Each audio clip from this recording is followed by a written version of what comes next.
जय श्री राधे कृष्ण। आज हम लोग 8वां अध्याय को सुनते हैं। सुचंद्र और कलावती के पूर्व पुण्य का वर्णन, उन दोनों का वृषभानु तथा प्रीति के रूप में अवतरण। श्री गर्ग जी कहते हैं, शौनक राजा बालूशव का हृदय भक्ति भाव से परिपूर्ण था। हरि भक्ति में उनकी अविचल निष्ठा थी। उन्होंने इस प्रसंग को सुनकर ज्ञानियों में श्रेष्ठ एवं महावीर शन स्वभाव वाले देव ऋषि नारद जी को प्रणाम किया और पुनः पूछा।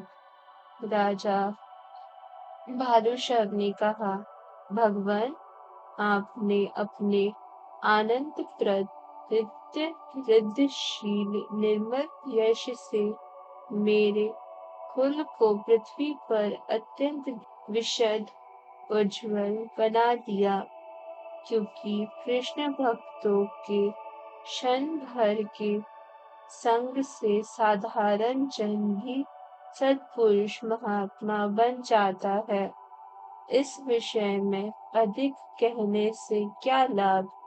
देवर्षि श्री राधा के साथ भूतल पर अवतरित हुए साक्षात परिपूर्णतम भगवान ने व्रज में कौन सी लीलाएं की, यह मुझे कृपा पूर्वक बताइए। देवर्ष ऋषि ईश्वर, इस कथामृत द्वारा त्रिताप दुख से मेरी रक्षा कीजिए। श्री नारद जी कहते हैं, राजन, वह कुल धन्य है जिसे परात्पर श्री कृष्ण भक्त राजा निम्न समस्त सद्गुणों से परिपूर्ण बना दिया है, और जिसमें तुम जैसे योग्य युक्त एवं भव बंधन से मुक्त पुरुष ने जन्म लिया है। तुम्हारे इस कुल के लिए कुछ भी विचित्र नहीं है। अब तुम उन परम पुरुष भगवान श्री कृष्ण की परम मंगलमयी पवित्र लीला का श्रवण करो। वे भगवान केवल कंस का संहार करने के लिए ही नहीं, अपितु भूतल के संत जनों की रक्षा के लिए अवतरित हुए थे। उन्होंने अपनी तेजोमयी पराशक्ति श्री राधिका का वृषभानु की पत्नी कीर्ति रानी के गर्भ में प्रवेश कराया। वे श्री राधा कालंद जाको नवरती निकुंज प्रदेश के एक सुंदर मंदिर में अवतरित हुई। उस समय भद्रपाद का महीना था। शुक्ल पक्ष की अष्टमी तिथि एवं सोम का दिन था। मध्याह्न का समय था और आकाश में बादल छाए हुए थे। देवगण नंदन वन के भव्य प्रसून लेकर भवन पर बरसा रहे थे। उस समय श्री राधिका जी के अवतार धारण करने से नदियों का जल स्वच्छ हो गया। संपूर्ण दिशाएं प्रसन्न निर्मल हो उठी। कमलों की सुगंध से व्याप्त शीतल वायु मंद गति से प्रवाहित हो रही थी।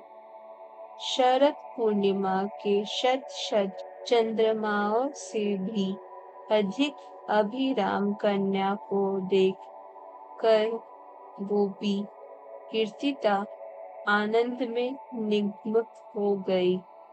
उन्होंने मंगल कृत्य कराकर पुत्री के कल्याण की कामना से आनंदयायिनी 2 लाख उत्तम गौएं ब्राह्मणों को दान की, जिनका दर्शन बड़े बड़े देवताओं के लिए भी दुर्लभ है। तत्वज्ञ मनुष्य सैकड़ों जन्मों तक तप करने पर भी जिनकी झांकी नहीं पाता, वे ही श्री राधिका जी जब वृषभानु के यहाँ साकार रूप से प्रकट हुई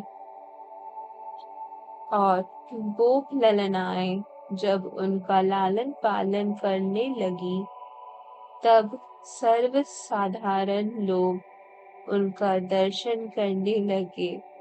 सुवर्ण जटित एवं सुंदर रत्नों से खचित, चंदन निर्मित तथा रत्न किरण मंडित पालने में सखी जनों द्वारा नित्य झुलाई जाती श्री राधा प्रतिदिन शुक्ल पक्ष के चंद्रमा कला की भांति बढ़ने लगी।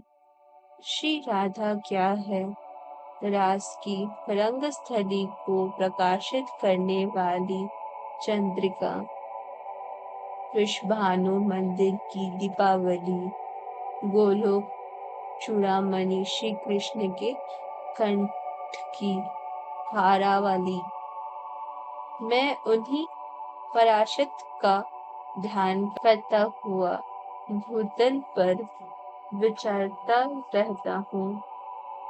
राजा भालुशव ने पूछा, मुने, वृषभानु जी का सौभाग्य अद्भुत है, अवर्ण्य है, क्योंकि उनके यहाँ श्री राधिका जी स्वयं पुत्री रूप से अवतरित हुई।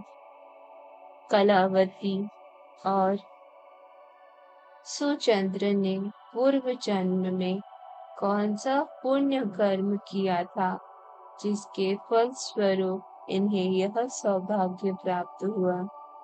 श्री नारद जी कहते हैं, राजन, राजेश्वर महाभाग सुचंद्र राजा नग्र के पुत्र थे।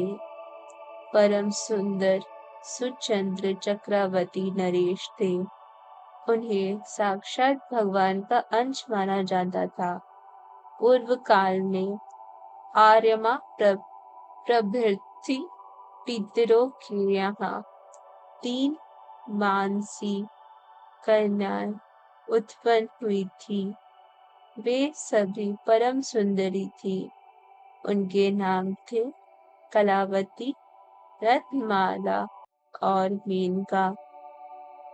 पितरों ने स्वेच्छा से ही कलावती का हाथ श्री हरि के अंशभूत बुद्धिमान सुचंद्र के हाथ में दे दिया।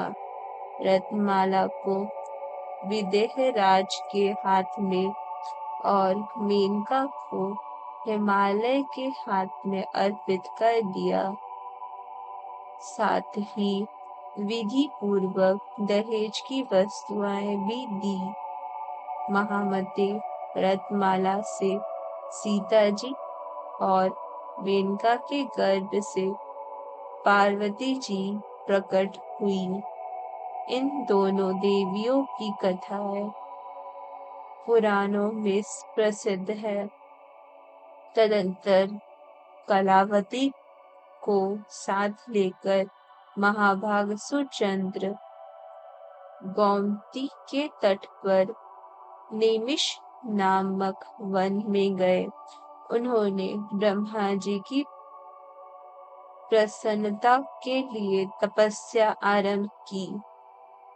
वह तप देवताओं के काल मन से 12 वर्षों तक चलता रहा। तदंतर ब्रह्मा जी वहां पधारे और बोले, वर मांगो। राजा के शरीर पर दीमकें चढ़ गई थी। ब्रह्मवाणी सुनकर वे दिव्य रूप धारण करके बाम्बी से बाहर निकले। उन्होंने सर्वप्रथम ब्रह्मा जी को प्रणाम किया और कहा, मुझे दिव्य परात पर मोक्ष प्राप्त हो। राजा की बात सुनकर साध्वी रानी कलावती का मन दुखी हो गया। अतः उन्होंने ब्रह्मा जी से कहा, पितामह, पति ही नारियों के लिए सर्वोत्कृष्ट देवता माना गया है। यदि ये मेरे पति देवता मुक्ति प्राप्त कर रहे हैं तो मेरी क्या गति होगी? इनके बिना मैं जीवित नहीं रहूंगी। यदि आप इन्हें मोक्ष देंगे तो मैं पति साहचर्य में विच्छेद पड़ने के कारण विवल हो आपको शाप दे दूंगी। ब्रह्मा जी ने कहा, देवी, मैं तुम्हारे श्राप के भय से अवश्य डरता हूँ, किंतु मेरा दिया हुआ वर कभी विफल नहीं हो सकता। इसलिए तुम अपने प्राण पति के साथ स्वर्ग में जाओ। वहाँ स्वर्ग सुख भोग कर कालांतर में फिर पृथ्वी पर जन्म लोगी। द्वापर के अंत में भारतवर्ष में गंगा और यमुना के बीच तुम्हारा जन्म होगा। तुम दोनों से जब परिपूर्णतम भगवान की प्रिय साक्षात श्री राधिका जी पुत्री रूप में प्रकट होंगी, तब तुम दोनों साथ ही मुक्त हो जाओगे। श्री नारद जी कहते हैं, इस प्रकार ब्रह्मा जी के दिव्य एवं अमोघ वर से कलावती और सुचंद्र दोनों की भूतल पर उत्पत्ति हुई। वे ही कीर्ति तथा श्री विषभानु हुए हैं। कलावती कान्यकुब्ज देश कौरनात्रज में राजा बलंद के यज्ञ कुंड से प्रकट हुई। उस दिव्य कन्या को अपने पूर्व जन्म की सारी बातें स्मरण थी। सूर्यभानु के घर सुचंद्र का जन्म हुआ। उस समय वे श्री विषभानु नाम से विख्यात हुए। उन्हें भी पूर्व जन्म की स्मृति बनी रही। वे गोपों में श्रेष्ठ होने के साथ ही दूसरे कामदेव के समान परम सुंदर थे। परम बुद्धिमान नंदराज जी ने इन दोनों का विवाह संबंध जोड़ा था। उन दोनों को पूर्व जन्म की स्मृति थी भी, अतः वह एक दूसरे को चाहते भी थे और दोनों की इच्छा से ही यह संबंध हुआ। जो मनुष्य वृषभानु और कलावती के इस उपाख्यान को श्रवण करता है, वह संपूर्ण पापों से छूट जाता है और अंत में भगवान श्री कृष्ण चंद्र के सायुज्य को प्राप्त कर लेता है। इस प्रकार श्री गर्ग संहिता में गोलोक खंड के अंतर्गत नारद बारुषक संवाद में श्री राधिका के पूर्व जन्म का वर्णन नामक 8वां अध्याय पूरा हुआ। धन्यवाद। जय श्री राधे कृष्ण।